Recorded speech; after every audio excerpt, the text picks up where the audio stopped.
Hi tubers and tubettes. This is Dave Dixon. I live up in Northern California. If you don't know who I am, I'm glad you're able to find me. Maybe through the algorithm or something. I don't have any idea how this works.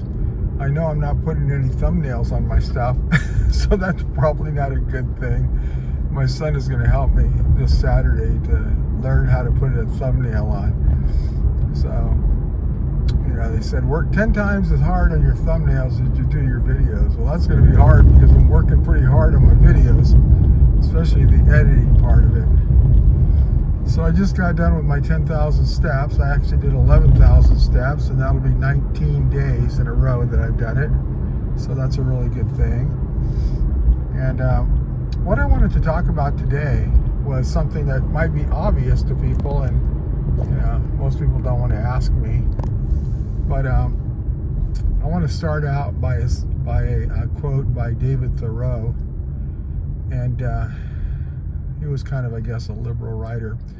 But he said something that most people live lives of quiet desperation. So you really don't know what's going on in people's lives, and at different times of your life too. So I remember when I was young, and I'm talking like maybe 12 to like 15, I was very popular at high school. Good looking guy, tan skin, big, full thick head of hair. And I was very friendly. I was kind of like the guy that the girls wanted to be friends with, not necessarily go out with, but want to be friends with. And then probably when I was about 14, 15, in that age group, I developed what's called cystic acne. And of course I never heard of it either. But basically what it is the acne is so bad, it creates like a cyst, on your face. And I had them all over my face. My forehead, down the sides, over here on this, on my nose. And so it was really bad. In fact, they would show me like brochures, and they go, well, here's a brochure on it so you can check it out. And everybody in that brochure looked a lot better than I did because mine was so bad. And so it turned me really inward, as a person. I had no confidence. And I remember one time even asking this person, who was a friend, and I said, what could I do, or how do you think I should be or act, so that I could get more friends, or, have you as more of a friend. And I remember him like, I don't think anybody asked that. I don't think anybody asked that of anybody, but that was important to me.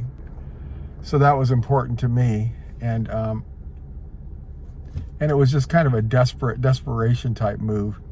And so I went through my high school years with the cystic acne. And I remember it was so bad that like one big pimple would connect to another pimple through my pores. And I could take a pin and, do the whitehead part of it and do a pin on the top, and it would literally just drain pus out of it. It was pretty bad. By the time I went to school, I always have to check my face in the mirror because it would turn into a whitehead, just during the time that I was at class. And so it really affected my self-confidence. And I know my face had a little bit of pitting, but it should be really worse because I had it so bad. And so it wasn't until I got into the Navy that they gave me tetracycline. I think normally you get one in the morning and one in the afternoon, but they had never seen one like me so bad. So they gave me 4 in the morning and 4 in the afternoon, which is, it's very strong, but they were really surprised that nobody had ever treated me. And that's just the way my family was, my dad and my mom, they just weren't proactive at all. So that tetracycline, boy, it really helped. And just at least to get the infection down. And then over my life, I've had Accutane, and I remember that was really tough. I think I've had 2 rounds of it. But I remember talking to the doctor, and this is probably when I was in the Navy, and he goes, well, normally this does not go past you're just through your teens, so you should be all cleared up by your 20s. And so then I'm still in the Navy in my 20s, and another doctor said, well, sometimes it can go till you're, 25. So then later I found out I'm 25 years old, and they said, well, I've seen cases, that it could go to your 30s, 35 years old. So, looking at another doctor when I'm 35, I'm like, why in the world do I still have acne? What is going on? And it was just a genetic thing that I had. I really, really hoped that my kids would not have it. And thank God they didn't. When they did, my one son had to take Accutane, but it kind of knocked it right out. So that was the thing that was really, I was most worried about. And so when I remember I probably was in my 60s, and then it finally started to stop, to slow down. And so when I would always think about it, I would think like, well, I guess I'm just lucky that way. And so I remember though, when I was in my teens, I really seriously thought about, killing myself, suicide, because it was just so embarrassing, and it was right on your face, so you can't really hide or whatever. But what I would try to do is I would try to not think like I'm going to get over this, but let's just try to make it another day. That's what I said, just another day. But I remember having a knife, and I guess I was going to cut my wrists. I guess that's what I was thinking. But I couldn't get myself to do that, because I did know that if you kill yourself, you're not going to heaven, so instead I kind of got crazy on motorcycles and dirt biking and stuff like that. I kind of threw caution to the wind. If I end up, getting killed, then it will all be over, and I didn't kill myself. So I was a pretty aggressive dirt bike rider up in the high desert. Did a lot of races and stuff, and I made it through. Again, I'm just lucky that way. And so then as I got older, and when I got into the I would say probably 15 years ago, I developed this like slouch on the side of my face, and it's over here, and it's a pretty common thing with combat soldiers. It's called Bell's palsy. And a lot of times I will go to a customer, it will be a doctor, and then they'll say something along the lines of, how long have you had the Bell's palsy? Because it just affected my face. I never wanted people thinking that it was a stroke, that it was affecting my whole side of my body. But it was when somebody would mention Bell palsy, or I have Bell palsy, or I had it when I was in the military, and it typically lasts for about 9 months until the stress goes down. But now I've had mine for about 15 years, and I tell people whenever they ask, yeah, I'm just lucky that way. I don't know why. I don't know why it happened to me and it lasted as long as it did.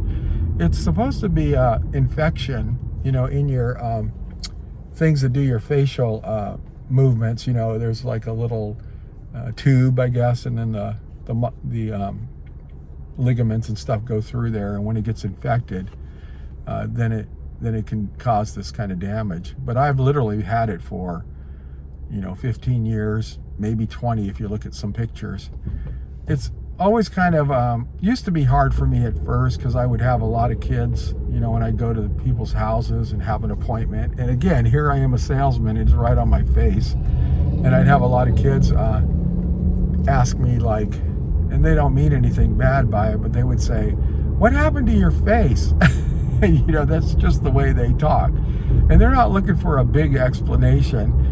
They're just asking you. They notice it, and I guess we're always noticing what's different about somebody else. So at first, when they would ask me that, I would say, when my mom told me not to make that funny face because my face would get stuck like that, well, that's what happened. I kept making that funny face, and they were like, oh, my mom tells me that too, something like that. Just make light of it. And then sometimes when I talk to people, they might ask, well, I don't mean to pry, Dave, but I was wondering, did you have a stroke? And I go, I'm glad you asked, because I don't want people to think I had a stroke that maybe I wasn't taking care of myself. I'm very, very, pro medicine, and I actually take a pill for strokes and heart attack. Not an aspirin, but a real pill that I have, to control that. And I may get off of it because my weight is going down, and I'm up to 19 days of 10,000 steps or more, so at least 10,000 steps. So I thought, well, it's weird I haven't said anything on my YouTube channels, even though I don't have a lot of people asking. Maybe they're wondering. I guess it makes me look unique, People could say, well, it's the guy with the droopy face, oh yeah, I know who that guy is, I mean, I know that happens sometimes around the towns, where I live. But most of the time people are like, oh yeah, that guy's a really nice guy, or something like that. And but that's an identifying factor, just like you say somebody has red hair or whatever. So I do try not to let it bother me. And my wife says, oh, it doesn't look that bad. She's always really, really good about downplaying it. And what's weird about it from my standpoint is I don't see it unless I'm looking in a mirror or looking on my phone or something, or someone's taking a picture of me. So, I'm looking forward all the time. So I'm looking through my eyeballs out, and I don't see this, droopiness occurring on my face. But, it is a little, it makes you a little self-conscious, sometimes when I'll go on a cruise or something, how they always take all those pictures, and then I'll look at some of the pictures and I'm like, oh my God, my face looks really droopy in that picture. So I have a good side, which is this side, and I have a bad side, which is this side. So normally I try to turn this way. But my wife, it could be like a really, really droopy picture. And my wife goes, I really like this picture of you. And I'm like, okay, I guess we're not going to notice that I have a big droop to the side of my face. And she really doesn't notice it. I don't think she doesn't bother her at all. It bothers me more than it bothers her, I should say. And so she just loves me the way I am, which is nice. That's the way it should be. And I guess it's along the lines that she's worried about her weight, and she's always making comments about her weight and her big butt. I don't really see that. I mean, because I've known her, been married to her for 36 years and known her for 37 years. And I think when you love somebody, you don't even see that kind of stuff. So I don't want her to be all hung up on eating and things like that. So I always tell her, no, just, a popsicle's not going to kill you. Just enjoy yourself, So I buy great popsicles for her. That's her favorite. And that's the great thing of having somebody like my wife. Now, if I was on the dating scene, I don't know, maybe that would be a negative, but I guess if somebody couldn't handle that, or that was like, oh my God, I could never go out with anybody like that, well, it would make my life a lot easier, because you gotta cull people down some way. So I would take them out of the possibilities, but hopefully I'll never have to do that. I think, typically your wives live longer than the husbands, so I'm hoping that's the way it's going to work out. I've always told my wife if I died before her, I know I'd have a really big funeral. Everybody would come because she's a collector of friends, and so I'm not wishing that to happen, but I am older than her. I have a lot of medical problems, which are not self-induced, because I don't drink and I don't smoke. Maybe that's my problem. I've had too clean of a lifestyle. So try to take care of myself so that maybe we'll go together. That would be good. And I've always kind of joked that if I were to go in a plane crash, I would rather make it to Europe, do a 2-week vacation and then crash on the way home, not a crash on the way there, So I do think about that, and we talk about it. My wife doesn't like talking about it, but it's a part of life. And I've outlived so many people that were friends of mine that had it made. My sister was one. She died at 55. My brother-in-law, who I introduced to my sister, he died at 55. They died 3 years apart. He died first, and then my sister died 3 years later at the same age, 55. Have my best childhood friend, he died at I think 60. And I knew him since I was 12 or 13. My mom and dad have both died. You know, my uncles have died.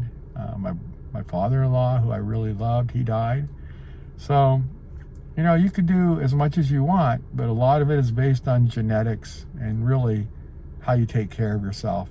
You know, aerobics is important and diet is important. So I'm really focusing on those like I never have, you know, in this year of 2025. And I hope you are too. So I wanted to explain that. I wanted to also say again, you know, like David Thoreau said, people have lives of quiet desperation, meaning that they're not saying anything to you, but they can have a lot of desperation going on in their lives. And that's why it's so important to be kind to people, you know, treat people really good, because you don't know what's going on, you know, in their life at that time. And so I really try to make sure that when I talk to somebody, a waitress or a gas station person or just anybody, I try to be, they'll ask me, how am I doing? Because that's part of their thing that they have to do. I go, I'm doing great, but how are you doing? And they go, oh, thank you. Nobody ever asked me. And then whatever they tell me, I go, but how are you really doing? Oh, well, you know, da da da da. And I try to make it a little moment of happiness, or, you know, relief or fun or happiness in an otherwise, you know, dreary job. So I don't think it takes very much to be kind. It takes nothing at all to be kind. So we all should be kind, you know, to each other. And that way we can have a good, satisfying life by the people that we touch. Thank you for finding me. I hope you subscribe so we can, you know, come back together. And I wanted to tell you about what was going on with my face. And there you go. So I'm okay with it. So you can be okay with it. And if you have a problem like that, maybe that will just give you a different way of looking at your problem. Thank you much and have a great day.